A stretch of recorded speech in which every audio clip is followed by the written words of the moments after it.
Hi friends, welcome to கிராமத்து பொண்ணு பிரியா. எல்லோரும் எப்படி இருக்கீங்க? நான் ரொம்ப நல்லா இருக்கேங்க.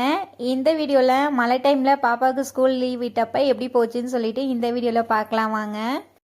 இப்போலாம் ஈவினிங் ஆச்சுனாவேங்க அப்பா வேலையிலேருந்து வரும்போதுங்க குட்டி பையனை வந்து அம்மா வீட்டுக்கு வந்து கூட்டிகிட்டு போயிடுறாங்க. காலையில் தான் வருவான். இன்றைக்கி வந்து ஸ்கூல் லீவுங்கிறதுனால அம்மா வீட்டிலே இருந்துட்டு 11 மணிக்கு மேலே தான் வரேன்னு சொன்னாங்க. அதுக்கப்புறம் நான் போய் கூட்டிகிட்டுலான்னு சொல்லிட்டு போனேங்க. பாப்பாவும் பின்னாடியே வந்துட்டாங்க. குட்டி பையனை போய் கூட்டிட்டுங்க ஒரு அம்மா வீட்டில் வந்துங்க செவந்தி பூச்செடி இருக்குங்க, வெள்ளை கலர் செவந்தி பூச்செடி. அது பார்க்குறதுக்கே ரொம்ப அழகாக இருக்குங்க. அந்த அம்மா வீட்டில் போய் செவந்தி பூச்செடி வாங்கிட்டு எல்லாம் ஜாலியாக நாயம் பேசிகிட்டே ரோட்டில் வந்து வந்துட்டு இருந்தோம். வர வழியில் வந்து மயில் வந்து ஒரு பக்கம் உட்காந்துருந்துச்சு. அந்த மயில் வந்து குட்டி பையன் வேடிக்கை பார்த்துட்டு இருந்தான். வாடா வீட்டுக்கு போகலான்னு சொன்னால் வரமாட்டேன், அந்த மயிலையே பார்க்கணுங்கிற மாதிரி அடம் பிடிச்சிட்டு இருந்தான். அதுக்கப்புறம் ஒரு வழியாக அவனை சமாதானப்படுத்தி கூட்டிகிட்டு வீட்டுக்கு போயிட்டுருக்கேங்க. குட்டி பையன் வீட்டில் இருந்தாலும் அவனை வச்சு சமாளிக்கவே முடியலங்க. அதே அம்மா வீட்டுக்கு போயிட்டானாலும் சரிங்க, ஸ்கூலுக்கு போயிட்டானாலும் சரிங்க, அவன் வர வரைக்கும் வீடு ரொம்ப ஸ்லோர்னு இருக்கும். இப்போ வந்ததான் அவனோட சேட்டையை ஆரம்பிச்சிட்டான். இப்போ ஒரு செவந்தி பூச்செடி வந்து நல்லா பச்சை பசேன்னு இருக்குது இல்லைங்களா, அது வந்து மஞ்சள் கலர் செவந்தி பூச்செடிங்க. ஒரு அக்கா வீட்டில் வந்து பக்கத்தில் இருக்குது, அந்த அக்காட்ட வந்து கேட்டு வாங்கிட்டு வந்து வச்சுருக்கேங்க. அந்த செடியும் நல்லா இப்போ தலைஞ்சிருச்சு. வெள்ளை கலர் செவந்தி பூ மேலேயுமே ரொம்ப ஆசையாக இருந்துச்சுங்க. குழந்தைங்க ஸ்கூல் போனால் வச்சுக்கிட்டா அழகாக இருக்குன்னு சொல்லிங்க, அதுவுமே போய் பூ பிடிங்கிட்டு வந்து வச்சிட்டேன்.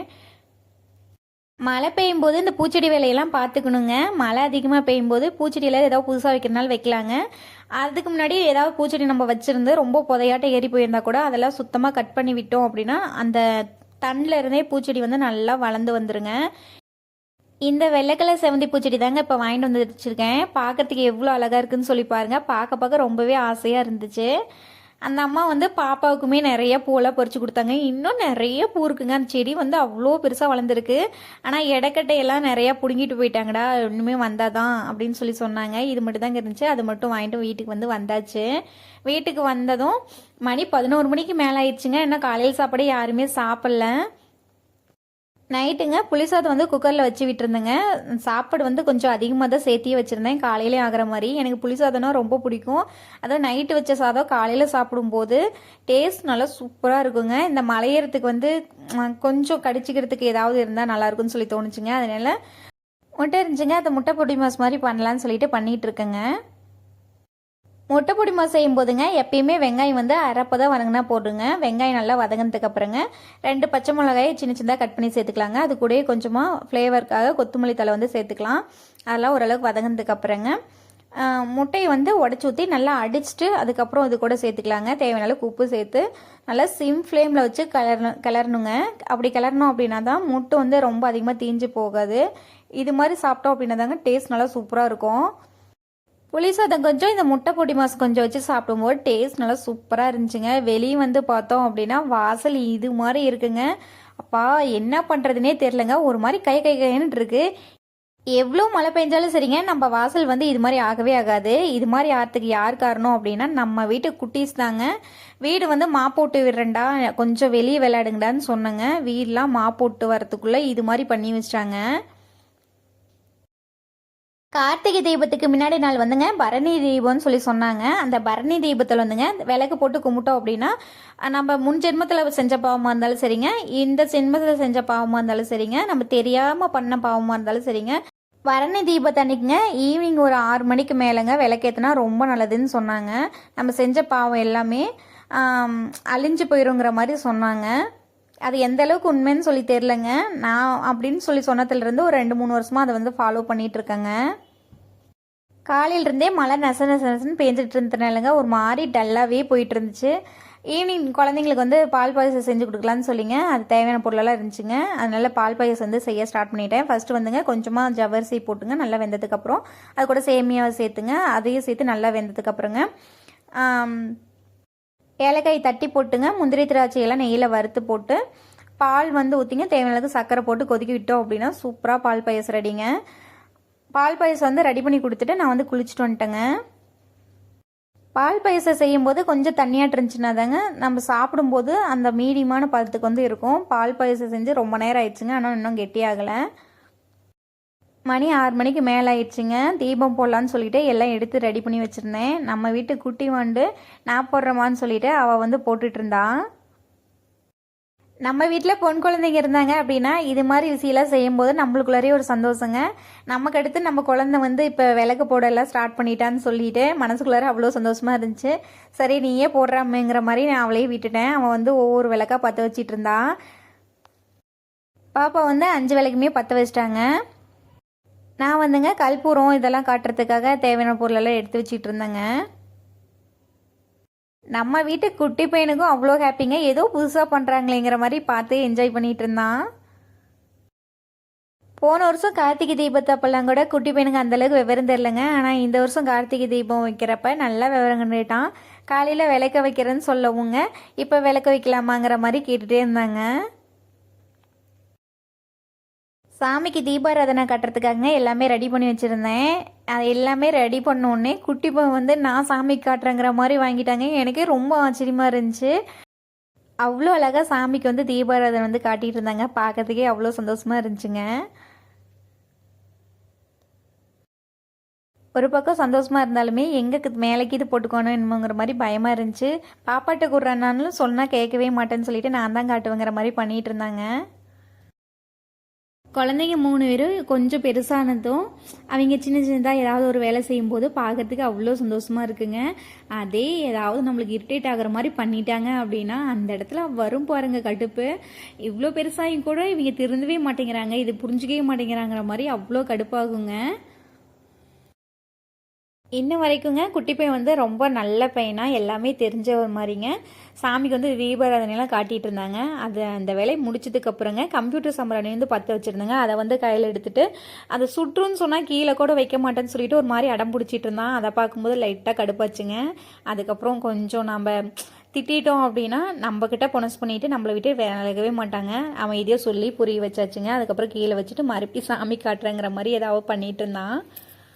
நம்ம குழந்தைங்க இது மாதிரி ஏதாவது சின்ன சின்ன விஷயம் பண்ணும்போது பார்க்கறதுக்கே ரொம்ப அழகாக இருக்குங்க. அகல் விளக்கில் தீபம் போட்டோம் அப்படின்னா வீடே ரொம்ப பிரகாசமாக பார்க்கறதுக்கே ரொம்ப அழகாக இருக்குங்க. எவ்வளோ லைட் போட்டாலும் சரிங்க, இந்த அகல் விளக்கு பற்ற வைக்கும்போது அதை பார்க்கறதுக்கே ரொம்ப அழகாக இருக்குங்க. சாமியெல்லாம் கும்பிட்டுங்க ஒரு 5 நிமிஷம் பாப்பா கூட உட்காந்து பேசிகிட்டு இருந்துட்டுங்க. அதுக்கப்புறம் சமைக்கிறதுக்காக சமையல் ரூமுக்கு வந்து வந்தாச்சுங்க. நைட் சாப்பாட்டுக்காகங்க சாப்பாடு வந்து வடிச்சுங்க புதினா சட்னி செஞ்சிடலான்னு சொல்லிட்டு இருக்கேங்க. அது கூட வாழைக்காய் ஃப்ரை மாதிரி பண்ணிடலான்னு சொல்லிட்டு இருக்கேங்க. ரசம் வந்து சுத்தமாக இல்லைங்க, ரசமும் வச்சு விண்ணுங்க. சமையல் ரூமில் சமையல் வேலையெல்லாம் முடிக்கிறதுக்கு எப்படியோ 1/2 மணி நேரத்துலேருந்து 3/4 மணி நேரத்துக்கு பக்கமாக ஆகுங்க. நம்ம காட்டிலங்க குட்டை போட்டிருக்கோம் இல்லைங்களா, அந்த இடத்துல வந்து மொந்தவாள் கட்டை வந்து வச்சுட்டு இருந்தோம். அதில் காய் நல்லா பெருசு பெருசாக இருக்குங்க. பழம் வந்து பழுக்கிற ஸ்டேஜுக்கு முன்னாடி ஸ்டேஜில் வந்து இருக்குது. காய் வந்து ரொம்ப சூப்பராக இருக்குங்க. டேஸ்ட் வைஸ் அவ்வளோ சூப்பராக இருக்குது. போகிறப்பெல்லாம் மாமா 2 காய் வந்து பிச்சிட்டு வந்துடுவாங்க. ஒன்று ஃப்ரை பண்ணுவோங்க, அப்படி இல்லை அப்படின்னா பொரியல் மாதிரி பண்ணிடுவோம். இப்போ சும்மா பெரட்டின மாதிரி பொரியல் மாதிரி பண்ணிடலான்னு சொல்லிட்டு பண்ணிகிட்ருக்கேங்க. பாயாசம் வந்து மாமாக்காக எடுத்து வச்சுருக்கேங்க. ரசமும் செஞ்சு முடிச்சாச்சுங்க. சாப்பாடெல்லாம் செஞ்சு முடிக்கிறதுக்குள்ள மாமாவும் டோட்டியிலிருந்து வந்துட்டாங்க. பாப்பாக்கெல்லாம் முன்னாடியே சாப்பாடு போட்டு கொடுத்துட்டு அவங்களாம் சாப்பிட்டு முடிச்சிட்டாங்க. நாய்க்கும் சாப்பாடு வந்து வச்சு விட்டுட்டேங்க. மாமா வேலைக்கு போயிட்டு வந்ததுக்கப்புறங்க ஒரு வேலைனாச்சும் வீட்டில் இருக்கிறப்ப எல்லோரும் சேர்ந்து சாப்பிடுவோங்க. பாப்பாவுக்குலாம் ரொம்ப பசியாக இருந்துச்சுன்னா முன்னாடியே சாப்பிடுவாங்க. அவங்களுக்கு முன்னாடியே போட்டு கொடுத்தேன். அவங்க அப்பா வரும், எங்கள் அப்பாட்ட பேசிக்கிட்டே அவங்களும் இப்போ தான் சாப்பிட்டு முடிக்க போகிறாங்க. நாங்கள் இப்போ தான் சாப்பிட போகிறோம். இந்த வீடியோ அடுத்த நாள் காலையில் எடுத்த வீடியோங்க. இன்றைக்குமே ஸ்கூல் லீவுன்னு சொல்லிட்டாங்க. இந்த வீடியோ வந்து வெள்ளிக்கிழமை எடுத்த வீடியோங்க. காலையில் 7 மணிக்கு நியூஸில் வந்து சேலம் மாவட்டத்துக்கு வந்து லீவுன்னு சொல்லிட்டாங்க. ஸ்கூலில் வாட்ஸ்அப் குரூப்லேயுமே இங்கே லீவுன்னு சொல்லிட்டு மெசேஜ் வந்து போட்டு விட்டுட்டாங்க. அதை பார்க்கவே குட்டீஸ் வந்து பயங்கர ஹாப்பி, நல்லா ஜாலியாக விளாண்டுட்டு இருக்காங்க. குட்டி பையனை பாருங்கள், லைக் பண்ணுங்கள், ஷேர் பண்ணுங்கள், கமெண்ட் பண்ணுங்கன்னு சொல்லிட்டு அழகாக சொல்லிட்டு இருந்தான். ஐடியா அப்படின்னு மாதிரி ஒரு மாதிரி சொல்லிட்டு இருந்தான். அதுக்கப்புறம் குவா குவா குவா குவா வாத்துங்கிற மாதிரி சொல்லிட்டு இருந்தாங்க. ஒரு மாதிரி க்யூட்டாக பண்ணிட்டு இருந்தான். பார்க்கறதுக்கு ரொம்பவே ஆசையாக இருந்துச்சு. குட்டி பையன் வந்துங்க எல்லாத்துக்கிட்டையுமே சீக்கிரமாக ஜெயில் ஆயிடுவாங்க. ஒவ்வொருத்தர் வந்து அம்மா கிட்ட இருந்தாங்கன்னா அப்பா கிட்ட போக மாட்டாங்க, இல்லைன்னா அக்கா கிட்ட சரியாக விளையாட மாட்டாங்க. ஆனால் குட்டி பையன் வந்து அதுக்கு டோட்டல் ஆப்போசிட்டுங்க. எல்லாத்துக்கூடயுமே ஜாலியாக விளையாடுவான். போரே அடிக்காதுங்க. எனி டைம் சிரிச்சுட்டு விளாண்டுக்கிட்டு ஏதாவது ஒரு பக்கம் ஓடி ஓடி வந்துக்கிட்டே இருப்பான். பார்க்கறதுக்கு அவ்வளோ சூப்பராக இருக்கும். நானும் அப்படியே கொஞ்சம் நேரம் குட்டி பையன் கூட விளாண்டுட்டுங்க. அவனை பிடிச்சி ஒரு கடி கடிச்சு வச்சுட்டு அதுக்கப்புறம் சமையல் ரூமுக்கு வந்து வந்துட்டேங்க சமைக்கலான்னு சொல்லிட்டு. நேற்று ஈவினிங்கு அந்த வெள்ளை பட்டாணியும் சுண்டலும் வந்து ஊற வச்சுருந்தேங்க. வெள்ளை சுண்டலும் ஊற வச்சுருந்தேன். அது வந்து நல்லா ஊறிடுச்சு. குக்கரில் வந்து போட்டு விட்டு ஒரு 2 விசில் விட்டு எடுத்துக்கலாங்க. அரிசி மாவு வந்து வீட்டில் தீந்து போச்சுங்க. கோதுமை மாவு தான் இருந்துச்சு. சரி காலையில் கோதுமை மாவு தோசை ஊற்றலான்னு சொல்லிங்க 1 கப் கட்டும் கோதுமை மாவு வந்து எடுத்துட்டுங்க. அதுக்கு தேவையான அளவுக்கு உப்பு போட்டுட்டேன். ஒரு 1/2 கப்புக்கு பக்கமாக ரவை வந்து சேர்த்துட்டுங்க. ரவை சேர்க்கும் போது நல்லா கிறிஸ்பியாக இருக்குங்க, சாப்பிட்றதுக்கு நல்லாயிருக்கும். வெறும் கோதுமை மாவில் சுட்டோம் அப்படின்னா லைட்டாக வளன்னு இருக்கிற மாதிரி இருக்கும். ஆனால் அதில் ரவை சேர்த்தோம் அப்படின்னா சாப்பிட்றதுக்கு நல்லா டேஸ்ட்டாக இருக்குங்க. தேவையான அளவுக்கு தண்ணி ஊற்றிங்க, கட்டி இல்லாத நல்லா கரைச்சி எடுத்துக்கலாங்க. கரைச்சி எடுத்ததுக்கப்புறம் ஒரு 1/4 மணி நேரம் அப்படியே ஊற விட்டுடலாங்க. நான் இந்த வேலையை வீட்டுக்குள்ளார பண்ணிட்டு இருக்கும் போதே குட்டீஸ்லாம் வெளியே ஓடிட்டாங்க. என்னடா பண்ணிட்டு இருக்காங்க, ஒரே சவுண்டா கேக்குதுன்னு சொல்லிட்டு வந்து பார்த்தாங்க. ஒரு கப் எடுத்துக்கிட்டாங்க. அதில் வந்துங்க கொஞ்சமாக தண்ணி பிடிச்சி ஷாம்பை கரைச்சி விட்டுட்டாங்க. ஷாம்பை கரைச்சி விட்டு அந்த பேனை ரீபில் இருக்கும் இல்லைங்களா, அதை வந்து எடுத்துட்டு அந்த வெறும் அந்த பேனை வச்சுங்க ஊதி ஊதி மொட்லி விட்டுட்டு இருந்தாங்க. நம்ம வீட்டுக்கு முன்னாடிங்க கொஞ்சமாக போட்டிக்கால் மாதிரி இறக்கி விட்டுருப்போங்க. அந்த இடத்துல காரை தான் போட்டு விட்டுருக்கோம். அந்த இடத்துலங்க இந்த மொட்டில் விட்டு ஃபுல்லாக அந்த ஷாம்பு தண்ணி பட்டுங்க ஒரு மாதிரி காலை வச்சா இழுக்கிற மாதிரி இருந்துச்சுங்க. அது குட்டி பையன் வேகமாக ஓடிடுவான், கீழே பார்க்கவே மாட்டாங்க, அந்த அளவுக்கு ஓடி விளையாடுவான். அதனாலங்க இனிமேல் வீட்டுக்குள்ளே இது மாதிரி மொட்டில் விட்டிங்கன்னா அடி தாண்டா வாங்குவீங்கன்னு சொல்லிட்டுங்க அவங்கள ஒரு மெல்ட்டு விட்டுட்டு நான் வந்து இந்த இடத்துல ஃபுல்லாக மா போட்டு விட்டா வெளியே போய் நின்றுட்டும் இதே வேலை தான் பண்ணிட்டு இருந்தாங்க. இன்றைக்கி மட்டும் ஒரு 2-3 ஷாம்பு ஆகிட்டு வந்து காலி பண்ணியிருப்பாங்க. மழை காலத்தில் குழந்தைங்க வந்து வீட்டில் இருந்தால் தான் சேஃப்டியாக இருப்பாங்கன்னு சொல்லிங்க ஸ்கூலில் லீவ் விடுறாங்க. ஆனால் எங்கள் வீட்டில் லீவ் விட்டுட்டாங்க அப்படின்னா மண்ணில் விளையாடுவாங்க, அப்படி இல்லை அப்படின்னா இது மாதிரி தண்ணியில் விளையாடுவாங்க. என்ன தான் சொன்னாலும் சரிங்க பயப்படவே மாட்டேங்கிறாங்க. அவ்வளோ சீக்கிரம் நான் வந்து அடிக்க மாட்டேங்க குழந்தைங்கள. வாயில் தான் வந்து கத்திக்கிட்டே இருப்பேன். வாயில் கத்தி குழந்தைங்களுக்கு வந்து போர் அடிச்சு போச்சாட்ருக்குங்க. சொல்கிற பேச்சு கேட்கவே மாட்டேங்கிறாங்க. இப்போ தான் இந்த இடத்துல வந்து மா போட்டு விட்டேன். இப்போ பாருங்கள் முட்லி விட்டுட்டு விளாட்றான். அந்த முட்லி வந்து கீழே விழுந்துச்சு அப்படின்னா ஒரு மாதிரி வலிக்கு விடுதுங்க. நானும் வாயிலுக்கு என்ன தான் கத்தினாலும் சரிங்க கேட்குற மாதிரியே இல்லை. அவங்க அப்பா வந்து வேலைக்கு போயிட்டாங்க. அவங்க அப்பா வீட்டில் இருந்தாங்கன்னா லைட்டாக பயம் இருக்குங்க. ஆனால் நான் வீட்டில் இருந்தேன் அப்படின்னா எனக்கு அவ்வளோ சீக்கிரம் பயப்படவே மாட்டாங்க. நான் வந்து சமைக்கலான்னு சொல்லிட்டு கிச்சனுக்கு வந்து வந்தாச்சுங்க. சுண்டல் குழம்பு சேர்த்துக்குங்க. ஒரு வானொலி வச்சுங்க. அதில் கொஞ்சமாக எண்ணெய் ஊற்றி பெருஞ்சீரகம், சின்ன வெங்காயம், பட்டை, கிராம்பு, அதுக்கப்புறங்க தக்காளி எல்லாம் சேர்த்துங்க நல்லா வதக்கி விட்டாச்சு. அதுக்கப்புறம் அதுக்கு தேவையான மசாலாலாம் சேர்த்துக்கலாங்க. கொஞ்சமாக மஞ்சத்தூள் சேர்த்துக்கிட்டேன். குழம்பு மிளகாய் தூள் வந்து தேவையான அளவுக்கு சேர்த்துக்கிட்டேங்க. அது கூடவே ஜீரகம், மிளகு வந்து சேர்த்துட்டேங்க. ஏன்னா மழை காலமாக இருக்கிறதுனால குழந்தைங்களுக்கு மிளகு போட்டு வச்சோம் அப்படின்னா குழம்பு வந்து நல்லா காரமாக இருக்குங்க. அந்த சளி வந்து கொஞ்சம் கண்ட்ரோல் ஆகுங்க. கொஞ்சமாக பொட்டுக்கடலை, தேங்காய் வச்சுங்க அரைச்சி எடுத்துக்கலாங்க. சுண்டல் வந்து 3 விசில் விட்டுருந்துங்க. சூப்பராக வெந்துருச்சுங்க. ஒரு குக்கருங்களாங்க கொஞ்சமாக எண்ணெய் ஊற்றி கடுகு, உளுத்தம் பருப்பு, கறிவேப்பிலை தலை சேர்த்துங்க. நல்லா பொரிஞ்சதுக்கப்புறம் நம்ம சாந்து அரைச்சி ஊற்றோம் இல்லைங்களா, அதையும் ஊற்றிட்டு சுண்டல் வேக வச்சு தண்ணியோடய சேர்த்துக்கிட்டேங்க. சேர்த்துட்டு நல்லா கிளறி விட்டுக்கலாங்க. இந்த குழம்பு வந்து கொஞ்சம் தண்ணியாட்டு இருந்தால் டேஸ்ட் சூப்பராக இருக்குங்க. ஏன்னா பெருஞ்சீரகம் சேர்த்துருக்கோம், மிளகு சேர்த்துருக்கோம், அதே நல்லா காரமாக இருக்கும். நுர கட்டினதுக்கு அப்புறங்க ஒரு விசில் விட்டு எடுத்தோம் அப்படின்னா சூப்பரான சுண்டல் குழம்பு ரெடிங்க.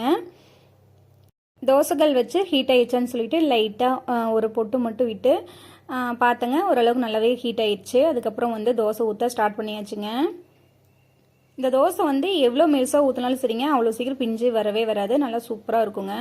நான் ஃபஸ்ட் தோசை ஊற்றுறதுனாலங்க கொஞ்சம் கெட்டியாகவே ஊற்றிக்கிட்டேன். கொஞ்சமாக எண்ணெய் வந்து ஊற்றிக்கிட்டேங்க. ஊற்றிட்டு நல்லா வெந்ததுக்கப்புறம் சுட்டுக்கறி விட்டு எடுத்து பார்த்தோம் அப்படின்னா தோசை வந்து லைட்டாக ஒட்டுற மாதிரி இருந்துச்சுங்க. மறுபடியும் அடுத்தடுத்த தோசை சுடும்போது நல்லா சூப்பராக வந்துச்சுங்க. தோசை வந்து ஊற்றியாச்சு. இப்போ வந்து 2வது தோசை வந்து ஊற்றிட்டுருக்கேங்க. நம்மளுக்கு எந்த அளவுக்கு பெருசாக வேணுமோ அந்த அளவுக்கு பெருசாக ஊற்றிக்கலாங்க. கோதுமை தோசை வந்து அந்தளவுக்கு பிஞ்சு வராதுங்க, நல்லா சூப்பராகவே வரும். குட்டீஸில் காலையிலேருந்து விளாண்டுங்க நல்லா பசி எடுத்துச்சுங்க. தோசை ஊற்றுற சவுண்டு கேட்கமே எல்லாம் ஒடியான்ட்டாங்க. ஒவ்வொரு தோசை ரெடியானதுமே ஒவ்வொருத்தர் வந்து வாங்கிட்டு போயிட்டாங்க. இது வந்து 2வது தோசைங்க, நல்லா சூப்பராகவே வந்துருந்துச்சுங்க. உங்கள் வீட்டில் இந்த மழை காலத்துலலாங்க அரிசி மாவு இல்லை அப்படின்னா கண்டிப்பாக இது மாதிரி ட்ரை பண்ணி பாருங்கள், ரொம்ப சூப்பராக இருக்குங்க. சுண்டல் குழம்பு வந்து நல்லா சூப்பராக ரெடி ஆயிடுச்சுங்க. லைட்டாக தண்ணி மாதிரி தாங்க இருக்குது, ஆனால் காரம் வந்து லைட்டாக சுருக்குன்னு இருக்கும். குழம்பு வந்து அவ்வளோ சூப்பராக இருந்துச்சு. கண்டிப்பாக நீங்களும் ட்ரை பண்ணி பாருங்கள். நானும் சாப்பிட்டு முடிச்சுட்டுங்க கொஞ்ச நேரம் வீட்டில் வச்சு குட்டீஸை சமாளிச்சிட்டு இருந்தேன். அங்கே சமாளிக்க முடியலன்னு சொல்லிட்டு இங்கே ஆட்டுக்கறி தறிக்கு வந்து கூட்டிகிட்டு வந்துட்டேங்க. இங்கே வந்து ஒரு தொட்டில் வந்து கட்டி விட்டுருக்கேன். அதில் வந்து 2 பேர் உட்காந்துட்டு விளாண்டுட்டு இருந்தாங்க. சின்ன பாப்பாவும் குட்டி பையனும் தூரி வந்து விளாண்டுட்டு இருந்தாங்க. ஆனால் பெரிய பாப்பா இன்னும் அந்த முட்லி விடுற வேலையை வந்து விடவே இல்லைங்க. அவன் வந்து ஜாலியாக முட்லி விட்டுட்டே இருந்தான். நானும் எவ்வளோ திட்டினாலும் கேட்கவே மாட்டேங்கிறாங்க. ஒவ்வொரு நாளைக்குங்க 3 பேர் விளையாடுறத பார்த்தா அவ்வளோ ஆசையாக இருக்குங்க. நம்ம ஏதாவது இது பண்ணாதடான்னு சொன்னோம்னா உடனே கேட்டுட்டு சரிமான்னு சொல்லிட்டு அதை பண்ணாத இருப்பாங்க. ஆனால் ஒவ்வொரு நாளைக்கு நம்ம என்ன சொன்னாலும் இந்த காதலை கூட வாங்கிக்க மாட்டாங்க. அது மாதிரி பண்ணிட்டு இருப்பாங்க.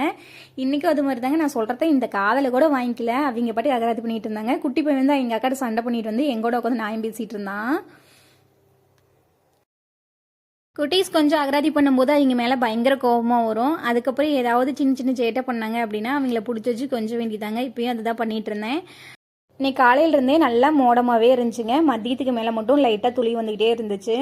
வெளியே வந்து காய போட்டிருந்த துணியை வந்து உள்ளே எடுத்துகிட்டு போய் போடுறது, உள்ள காயிற துணியை வந்து வெளியே எடுத்துகிட்டு போய் போடுறதுன்னு சொல்லிட்டு இதே மாதிரி தாங்க போயிட்டுருக்கு. இந்த மழை டைமில் இது தாங்க பெரிய பிரச்சனையே. துணி மட்டும் துவைச்சி போட்டோம் அப்படின்னா அது வந்து காய வச்சு எடுத்து வைக்கிறதுக்குள்ளே போதுன்னு ஆயிடுதுங்க.